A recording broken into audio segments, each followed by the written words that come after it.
오늘의 주제는 조금 재밌고 가벼운 반도체 산업 구조에 대해서 다뤄보도록 하겠습니다. 아마 현업분들은 저보다 더 잘 아실 텐데, 이제 학생분들이나 비전공자분들이 파운드리, 팹리스, IDM 이런 언론에서 다뤄지는 단어들이나 이 반도체, 또 우리나라 하면 반도체 산업의 메인 산업이니까 이 반도체 산업의 산업 구조를 좀 더 아시고 싶다면 오늘 영상을 시청하면 도움이 될 것 같습니다. 반도체 제조, 설계의 각 단계에서 세계적으로는 어떤 회사들이 있는지, 그리고 이 회사가 하는 일은 무엇인지를 알아보고 딱 10분 만에 간략히 설명드릴 거고요. 도움이 많이 됐으면 좋겠습니다. 반도체 산업은 굉장히 수직 계열화가 잘 돼 있는 산업이에요. 수직 계열화라는 거는 생산의 각 단계별로 투입되는 주체가 딱딱 정해져 있고 서로가 각 영역을 잘 침범하지 않는 그런 산업을 의미합니다. 일단 반도체 칩을 만들려면 설계를 해야겠죠. 그렇죠? 회로를 그려야 돼요. 그 다음에 공정을 해서 제작을 해야 되죠. 그 다음에 얘를 패키징하고 테스트해서 실제로 출고를 해야 돼요. 우리가 설계를 한다는 거는 결국에는 회로를 그리는 거예요. 그리고 공정을 하면 이 회로를 이렇게 웨이퍼 위에다가 구현을 해서 만들게 됩니다. 그러면 이 웨이퍼를 잘라가지고 우리가 보는 이 검정색 이 칩으로 만들어서 테스트 후에 정상 작동한다면 출고하게 되죠. 그리고 이 공정 단계에서는 또 재료와 장비들이 대량으로 쓰입니다.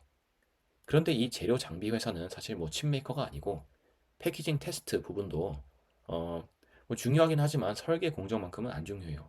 그래서 오늘은 이 설계 공정 단계를 위주로 살펴볼 겁니다. 얘네들이 우리가 말하는 칩메이커, 반도체 회사, 네, 본격적인 반도체 회사라고 말할 수 있는 녀석들이죠. 물론 뭐 패키징은 이제 향후에 HBM 이런 거 가면 굉장히 중요하긴 할 텐데 오늘 다루진 않겠습니다. HBM 궁금하신 분들은 이 영상을 봐주세요. 위에 있던 영상을. 그러면 여기서 우리가 이제 언론에서 혹은 뭐 책에서 지긋지긋하게 듣던 얘기가 나옵니다. 설계와 공정. 반도체 설계를 하는 회사가 있고 공정을 하는 회사가 있다. 그런데 얘네들을 설계만 하는 회사는 fabless라고 부르더라. fabless. fab이라는 게 우리가 fabrication 할 때 fab이에요. 그러니까 반도체 팹이라는 게 생산 시설을 팹이라고 하거든요.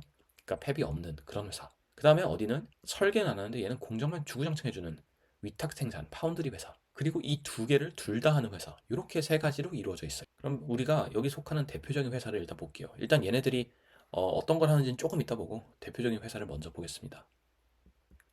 자, 팹리스 대표적으로 엔비디아 있죠. 그래픽 카드 만드는 회사. 얘네 자체 공장 없죠. 설계만 합니다.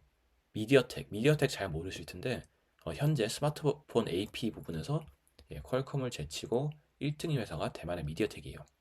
퀄컴 너무 유명하죠. 스냅드래곤 그 스마트폰에 들어가는 AP 만드는 회사. 그 다음에 텍사스 인스트루먼트 이거 여러분 계산기 회사로 알고 계실 텐데 얘네가 전 세계 아날로그 회로 설계 1등입니다. 그리고 세계 최초로 IC를 만든 데가 텍사스 인스트루먼트고 계산기를 만든 데도 여기에요. 어마어마한 회사입니다. 그 다음에 리얼텍 얘네도 칩셋 만드는 회사예요. 리얼텍 아마 그 윈도우에서 그막 드라이버 업데이트 하라 그러고 그런 게 이 리얼텍 칩들이에요. 그 다음에 애플은 M1 그리고 뭐 이제 나올 A17 뭐 이런 칩들로 굉장히 큰 반도체 설계 회사입니다. 팹리스죠. 얘네도 공장 없습니다. 정확히 말하면 이제 핸드폰 공장인데 반도체 칩 공장은 없죠. 그 다음에 AMD 우리 컴퓨터에 들어가는 CPU 지금 라이젠을 만드는 AMD도 팹리스입니다. 생산을 TSMC에다가 맡깁니다. 그럼 얘네들은 설계만 해요. 그럼 반면에 생산만 하는 공장만 가지고 있는 녀석들도 있죠. 근데 이게 파운드리가 절대로 어 그냥 외주 공장 이렇게 생각하시면 절대 안 됩니다. 얘네도 굉장히 엄청난 기술 집약적인 산업이에요. 자, TSMC 파운드리의 대장이죠. 세계 파운드리 점유율의 60%를 가지고 있는 TSMC입니다. TSMC가 여러분 그 파운드리 회사라고 알고 계시잖아요. 근데 그거를 넘어서 TSMC는 파운드리라는 비즈니스를 최초로 만든 회사가 TSMC예요. 그 다음에 삼성. 삼성은 설계도 해요. 설계도 하는데 파운드리 사업부가 있죠. 그렇죠? 파운드리는 사업의 개념이에요. 사업부의 개념이지 파운드리 회사 이런 건 없어요. 파운드리 사업을 하는 회사예요. 자, 그 다음에 글로벌 파운드리스. 파운드리 3이죠. 얘는 미국에 있습니다. 근데 최근에는 조금 7나노 미만의 그 공정에서는 조금 개발이 멈춰 있는 상태입니다. 그 다음에 대만의 UMC 있죠. 뭐 사실 저는 잘 모르는 회사예요. 그 다음에 우리나라 DBI텍이 파운드리를 합니다. 얘네 주력이 아마 180나노인가 120나노인가 그럴 거예요. 그 최신 공정이랑은 거리가 멀고 어쨌든 파운드리 사업을 하는 국내 회사라서 넣어봤습니다. 그 다음에 요새 또 핫한 SMIC가 있죠. 이거 중국 회사인데 얘네가 지금 7나노를 만들었다고 주장을 하고 있어요. 그래서 화웨이에다가 뭐 기린 9000S 칩을 넣었다고 하는데 음, 이거는 나중에 한번 기회가 되면 영상으로 다룰게요. 얘는 중국 회사라고 좀 우리나라를 위협할 수 있는 그런 회사라서. 그럼 여기까지가 이제 파운드리 사업을 하는 회사예요. 얘네는 파운드리만 하진 않아요. 여기서 삼성이랑 DB 하이텍은 파운드리만 하진 않습니다. 나머지 회사는 파운드리만 해요. 그 다음에 하나 마지막으로 남은 게 Integrated Device Manufacturer. 그건 무슨 말이냐면 IDM 사업은 내가 설계한 거를 내가 직접 만드는 거예요. IDM을 하는 대표적인 회사가 인텔이죠. 근데 인텔은 자기가 X86 프로세서를 설계하고 그걸 자기네 공장에서 만듭니다. 그리고 인텔이 2025년 정도에 파운드리 사업도 하겠다고 선언을 한 상태죠. 어떻게 될지는 귀추를 지켜봐야겠고요. 그 다음에 또 삼성이 IDM 회사죠. 삼성의 파운드리 사업부는 원래 삼성의 시스템 LSI 속해 있었어요. 제가 알기로는. 원래 삼성 파운드리 사업을 하지 않았는데 원래 IDM 회사였다가 이제 파운드리 사업부를 어떻게 보면 그 사업부를 하나 떼가지고 만든 거죠. 그 다음에 여러분 잘 모르실 수도 있는데 통신이랑 보안칩 하는 NXP. 얘는 그 네덜란드 회사예요. 이게 있습니다.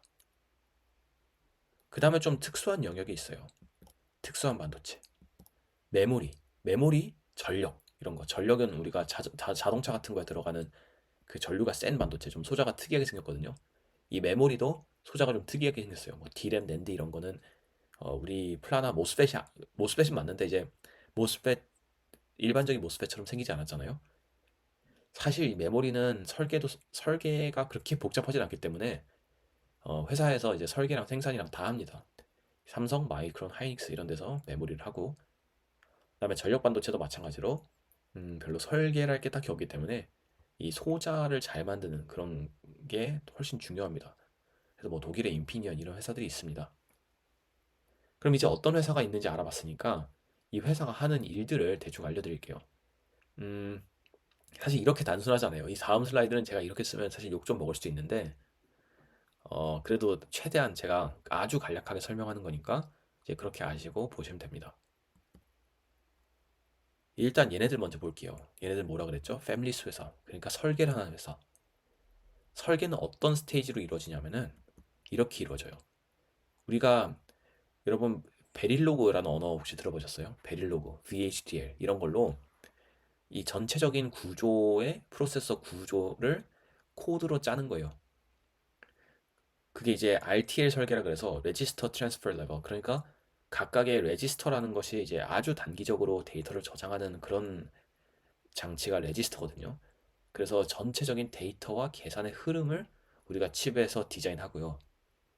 그 다음에 그거를 넷리스트랑 레이아웃. 그러니까 넷리스트는 이 RTL에서 하나 더 회로 단계로 넘어간 게 넷리스트고요. 회로도를 그리고 그 다음에 진짜 레이아웃. 이 레이아웃이라는 거는 내가 어떤 곳에 어떤 소자를 배치하겠다까지 정리해서 레이아웃까지 그리게 돼요. 이제 회사들 중에서 이 RTL 단계까지만 하는 것도 있고 이 레이아웃까지 다 짜는 회사들도 있어요. 그거는 내가 영위하는 사업에 따라서 달라지고요. 그럼 이제 설계 회사들이 이런 거 할 동안 이제 소자 회사들은 공정 회사들은 손가락 빨고 있냐? 절대 아니겠죠. 이런 회사들은 이렇게 일을 합니다. 얘네의 설계라 그러는 건 이 디바이스 소자 하나가 어떻게 생겼는지를 설계하는 거예요. 그러니까 소자 하나 또는 소자 여러 개가 뭉치면 뭐 이상한 사이드 이펙트가 나타날 수도 있고 소자 하나의 전력이 너무 많이 소비될 수도 있고 속도가 너무 느릴 수도 있잖아요. 그런 문제점들을 해결해서 각각의 최적의 소자를 설계를 합니다. 그래서 이 회사들은 각각 그 가지고 있는 소자 셋이 있어요. 제가 알기로는 뭐 한 보통 3개에서 5개 정도가 있다 그래요. 그래서 이 소자에 대한 스펙을 이 설계 회사들한테 전달을 해요. 내 소자는 어떤 스펙을 가지고 있다.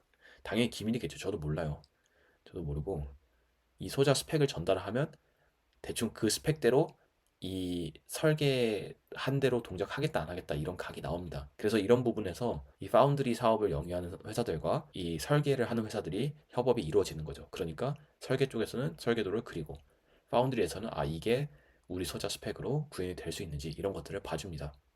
그리고 이런 것들을 디바이스 설계를 했으면 얘를 실제로 만들 수가 있어야겠죠? 그래가지고 공정 설계를 합니다. 이 디바이스를 만드는 보통 이제 한 1000스텝 정도 되는 공정을 최적화하고 커스트를 줄여가지고 이 대량 생산에 맞는 최적화된 그런 공정을 개발합니다. 이렇게 복잡한 단계를 거쳐서 우리가 말하는 반도체 칩이 완성돼요. 10분이 지났는지 모르겠는데 이 정도로 이제 여러분이 감을 잡으셨다면 좀 좋을 것 같고 앞으로도 더 좋은 영상으로 찾아뵙도록 하겠습니다. 이상입니다.